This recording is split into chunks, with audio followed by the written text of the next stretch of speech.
धोया हुआ पुष्प भगवान को समर्पित तो होता नहीं। जिस पुष्प को पानी में धो लिया जाता है, या पानी, कई कई माताओं की आदत रहती है, जो पानी का लोटा रहता है, लोटे में पानी भरा रहता है, उसमें फूल डाल लेती है और उस फूल को निकाल कर फिर भगवान को चढ़ाती है। भगवान ऐसा फूल कभी स्वीकार नहीं करता। बाल्टी में पानी भरा है, तुम गई बगीचे से फूल बाल्टी में डाल लिए, बाल्टी में पानी भरा था, उस पानी में फूल गिर गए, तुमने वो फूल महादेव को चढ़ाए, देवताओं को चढ़ाए, वो भगवान स्वीकार नहीं करता। क्यों नहीं करता? क्योंकि जल के पात्र में जल भरा हुआ है, उसमें अगर आप फूल डाल दोगे तो जो जल भरा है उस जल नारायण को वो फूल चढ़ चुके हैं। अब वो फूल तुम दूसरे देवता को नहीं चढ़ा सकते, क्योंकि चढ़ाया फूल कैसे चढ़ाओगे?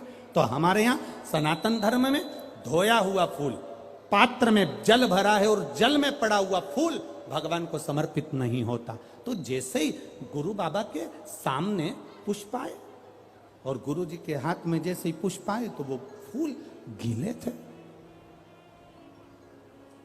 अब पुष्प जब गीले थे तो उन्होंने पूछा, विश्वामित्र जी ने, गुरु बाबा ने, गुरु जी ने पूछा, राम जी, राघव जी, ये फूल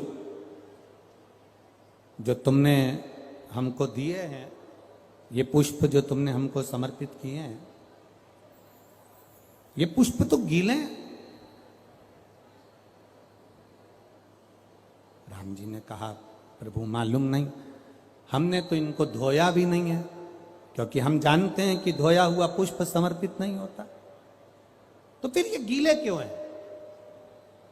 विश्वामित्र बाबा ने तुलसी की मंजरी को उठाया, तुलसी के दल को उठाया, सालिग्राम भगवान को चढ़ाने के लिए विश्वामित्र जी हाथ आगे बढ़ाने लगे। तुलसी की मंजरी, तुलसी के दल विश्वामित्र बाबा के हाथ से चिपक गए, चढ़ने को तैयार नहीं हो रहे। पूछा बाबा ने, तुलसी, तुम आज नारायण पर नहीं चढ़ रही हो? सालिग्राम भगवान पर तुम तुलसी समर्पित नहीं हो रही हो? क्या हो गया तुमको? तुलसा जी कहती हैं, गुरुदेव, तुलसी के क्यारे में हम सारी बहनें एक साथ बड़ी हुई हैं। तुलसी का पौधा लगकर हम एक साथ बड़ी हुई, पर माता जानकी जी जब बगीचे में घूम रही थी तो उनके वस्त्र हमारे पौधे पर आ गया और उनके चलने से, सीता जी के पल्लू के उस चीर से हमारे कुछ पत्ते टूटकर जमीन पर गिर गए।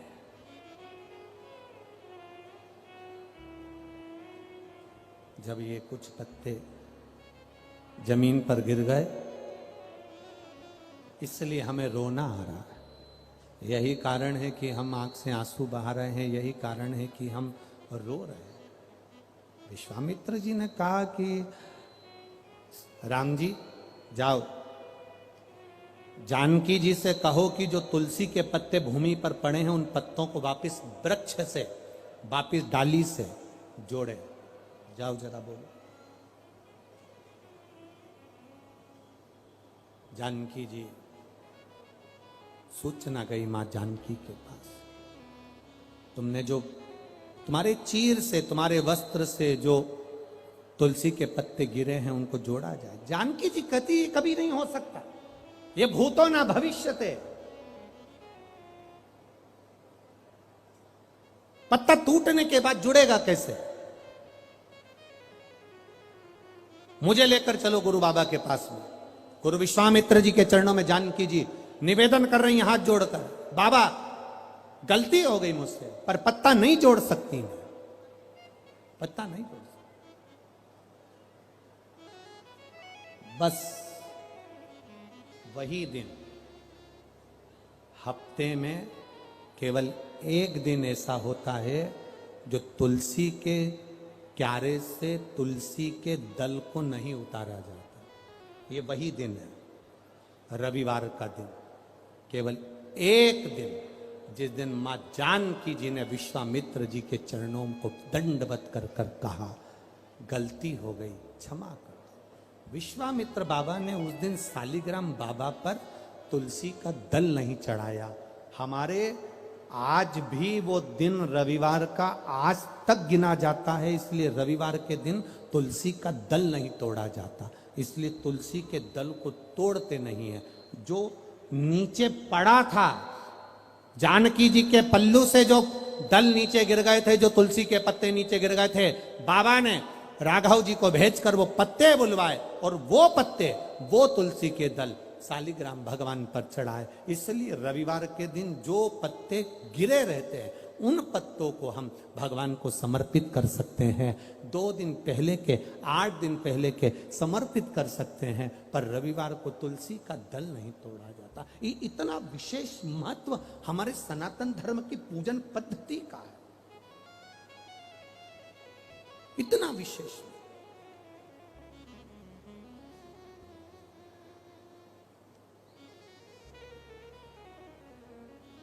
सुयशा के सामने देवाधिदेव महादेव प्रकट हो गए।